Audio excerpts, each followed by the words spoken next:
ইয়া আইয়ুহান নাস ইন্নী রাসূলুল্লাহ ইলাইকুম জামিআ।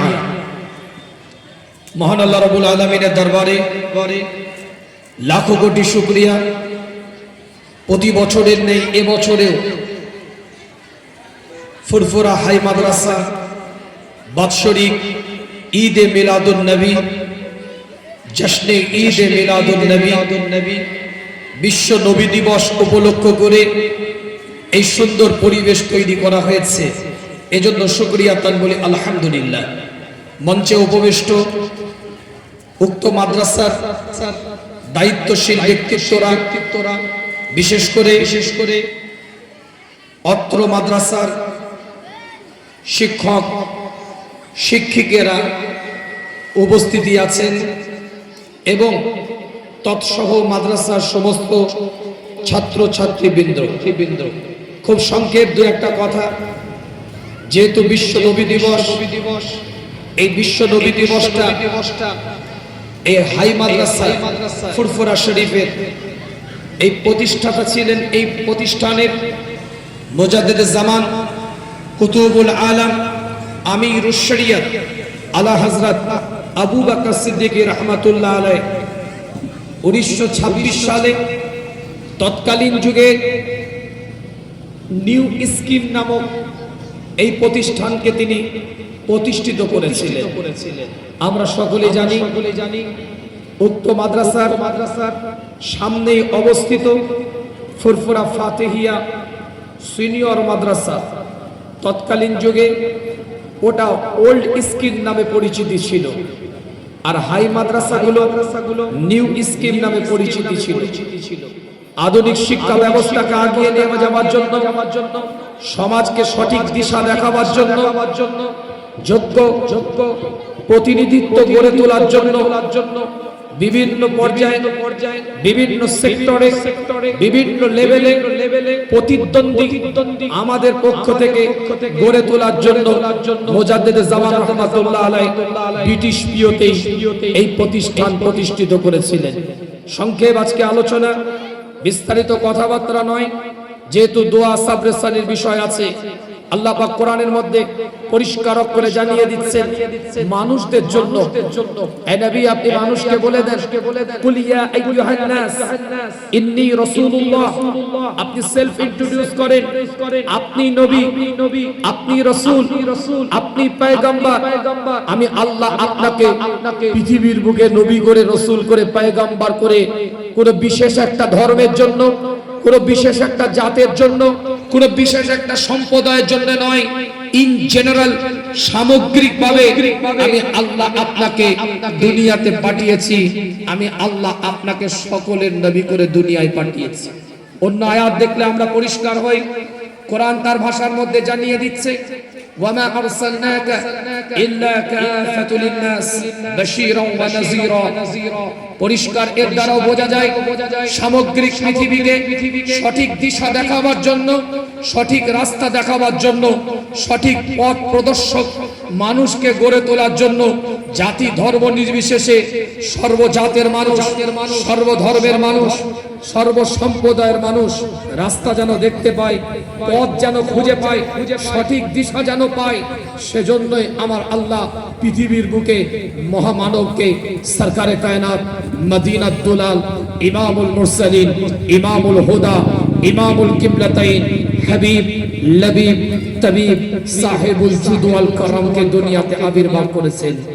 ইতিহাস বলে দেখলে এক এক সময় এক এক কিতাবের হাওয়ালা থেকে আমরা পরিষ্কার হয়ে যাই। বিভিন্ন হাদিসের কিতাবের উদ্ধৃতিগুলো খুঁজে দেখলে সরকারে কায়নাতের আসার পূর্বের পরিস্থিতিটা আমরা বুঝতে পারি।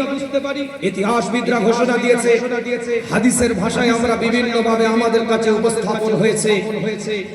আল কাস্তালানি আল মাওয়াহিবুল লাদুনিয়া প্রথম খণ্ড 72 নম্বর পৃষ্ঠার মধ্যে পরিষ্কার করে তিনি লিখছেন, আল্লাহ নবী আল্লাহ রাসূল হুজুরে পাক সাল্লাল্লাহু আলাইহি ওয়াসাল্লাম যে বছরে কুরাইশ গোত্রে জন্মগ্রহণ করেছিলেন সেই বছরটা কুরাইশদের জন্য খুব সমৃদ্ধ সুন্দর খুব ভালো মনোরম বছর হিসাবে তারা গণ্য করে। ইবনে ইসহাক আসিয়াম ওয়াল মাগাজি কিতাবে 45 নম্বর পৃষ্ঠায় তিনি বলছেন হযরত আমিনা আল্লাহ নবী আল্লাহ রাসূলের আম্মা জানের কাছে একদল ফেরেশতা এসেছে স্বপ্নের মধ্যে। হুজুরের আম্মা জান দেখছেন এই একদল ফেরেশতা এসে তানাকে ঘিরে ধরে আছে এবং আম্মা জান হুজুরের আম্মা জানের দিকে লক্ষ্য করে বলছেন আপনার গর্ভের মধ্যে আপনার পেটের মধ্যে গর্ভের মধ্যে আল্লাহ পাক একটা মহামানবকে আপনার গর্ভে আল্লাহ দান করেছেন। ইমাম কাস্তালানি আল মাওয়াহিবুল লাদুনিয়া প্রথম খণ্ড 73 নম্বর পৃষ্ঠায় তিনি জানিয়ে দিচ্ছেন হযরত হুজুরে পাক সাল্লাল্লাহু আলাইহি ওয়াসাল্লামের আম্মা জান বলছেন 9 মাস পর্যন্ত আমার গর্ভে হযরত মুহাম্মদুর রাসূলুল্লাহ সাল্লাল্লাহু আলাইহি ওয়াসাল্লাম ছিল। এই 9 মাসের মধ্যে এক দিনের জন্য এক ঘন্টার জন্য আমি আমার পেটের ব্যথা অনুভব করিনি, কোনো কষ্ট অনুভব করিনি। এর দ্বারাই বোঝা যায় এর দ্বারা স্পষ্ট হয়ে যাচ্ছে যে একটা মায়ের গর্ভে যদি কোনো বাচ্চা থাকে মায়ের গর্ভের মধ্যে বিভিন্ন রকম আচরণ করে অর্থাৎ নড়াচড়া করার মাধ্যম দিয়ে মায়ের গর্ভে কষ্ট হয়, বেদনা হয়, ব্যথা হয়। কিন্তু শিশু নবী হযরত মুহাম্মদ রাসূলুল্লাহ সাল্লাল্লাহু আলাইহি ওয়াসাল্লাম দুনিয়ার মধ্যে আসার পূর্বেই মায়ের গর্ভের মধ্যে শান্ত শিষ্ট নম্র ভদ্র ওখানে লাকাদ কানা লাকুম ফি রাসূলিল্লাহি মায়ের গর্ভে কষ্ট হয়, বেদনা হয়, ব্যথা হয়।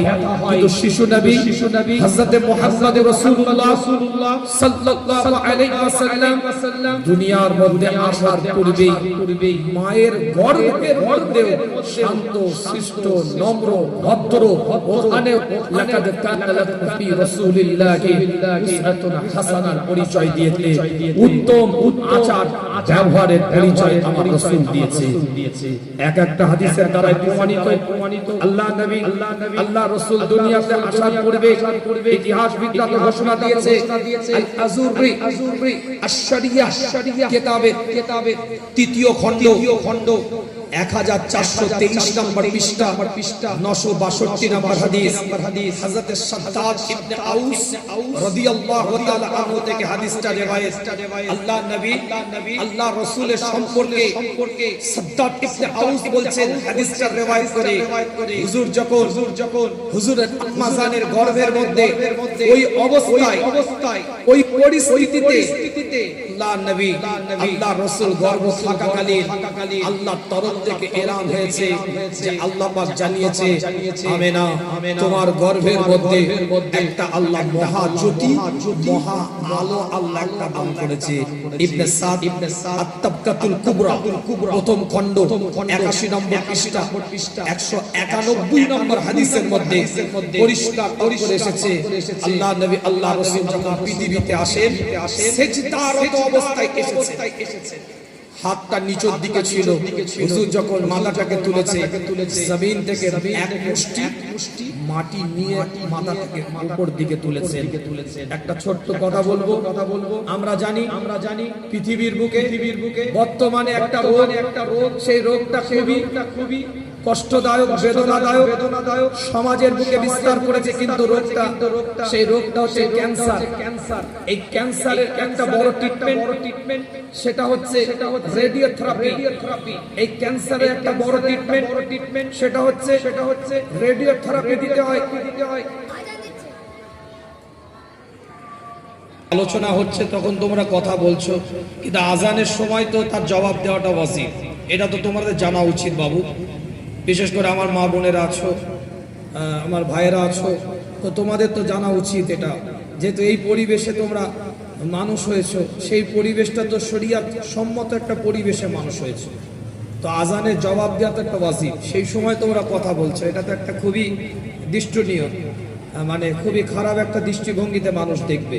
যাই হোক, একটু কথা কম বলি আমরা, যেহেতু আমরা কিছু জানার জন্য শোনার জন্য এখানে বসেছি। তো দোয়া হবে, সাবরেসানি হবে। যে কথাটা বলছিলাম এই কথাটা বলেই তোমাদের কাছ থেকে আমি দোয়া করে দেব। আমার বোনেরা আছো, আমার ভাইয়েরা আছো, তোমরা একটু সময় দিতে হবে। একদিনই তো ঈদে মিলাদুন নবী, সুন্দর তোমাদের প্রতিষ্ঠান যত সুন্দর করে তোমরা গুছাতে পারবে, দেখতেও ততটা ভালো লাগবে। আল্লাহ আমাদের সকলকে কবুল করেন, সকলে বলেন আমিন। সরকারে কায়নাত নবী মুহাম্মদ রাসূলুল্লাহ সাল্লাল্লাহু আলাইহি ওয়াসাল্লাম পৃথিবীর বুকে একটা আলো, জ্যোতি, নূর হিসাবে এসেছে। আলো দৃষ্টি দেখাবার জন্য, আলো, নূর, জ্যোতি হিসাবে পৃথিবীর বুকে এসেছে। এক একটা হাদিসের কিতাব দ্বারা প্রমাণিত। ইবনে হাম্বল তার কিতাবের মধ্যে, মাসনাদের মধ্যে লিখছেন পরিষ্কার করে। আল বাজ্জার তার কিতাবের বাজ্জারের মধ্যে লিখেছেন। আল তাবরানি আল মাউজামুল কবির, তাবকাতুল ইবনে তাইমিয়া, বিভিন্ন কিতাবের দ্বারা প্রমাণিত যে আল্লাহ নবী, আল্লাহ রাসূল পৃথিবীর বুকে একটা আলো নিয়ে এসেছিলেন, একটা জ্যোতি নিয়ে এসেছিলেন। সেই আলো, সেই জ্যোতির দ্বারা কি হয়েছে, যেমন একটা উদাহরণ দিতে গিয়ে কথা বলেছি আপনাদেরকে, যে একটা ক্যান্সারের রোগী, তাকে ক্যান্সারের রোগের ট্রিটমেন্ট হচ্ছে কেমোথেরাপি। ক্যান্সারের রোগে একটা বড় ট্রিটমেন্ট হচ্ছে রেডিওথেরাপি। এই কেমো বলো, রেডিওথেরাপি বড়, যারা অনকোলজিস্ট, ক্যান্সারের ডিপার্টমেন্টে যারা চিকিৎসা করে, এই অনকোলজিস্ট ডিপার্টমেন্টে যারা ডাক্তার বিশেষজ্ঞ, ক্যান্সার স্পেশালিস্ট, এই সমস্ত ডাক্তাররা জানবে, এবং যারা পড়াশোনা করো বা একটু ঘাটাঘাটি করো তারা জানবে রেডিওথেরাপিটা একটা আলো, কেমোটা একটা আলো, পাওয়ার, লাইট।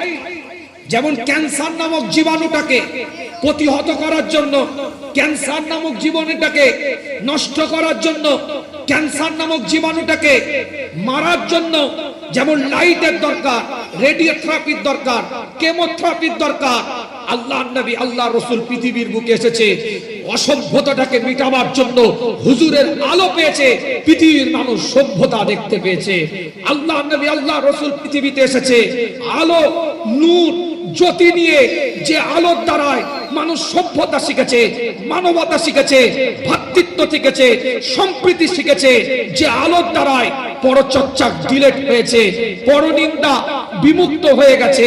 যে আলোর দ্বারায় মানুষ সভ্য জীবন শিখতে পেয়েছে।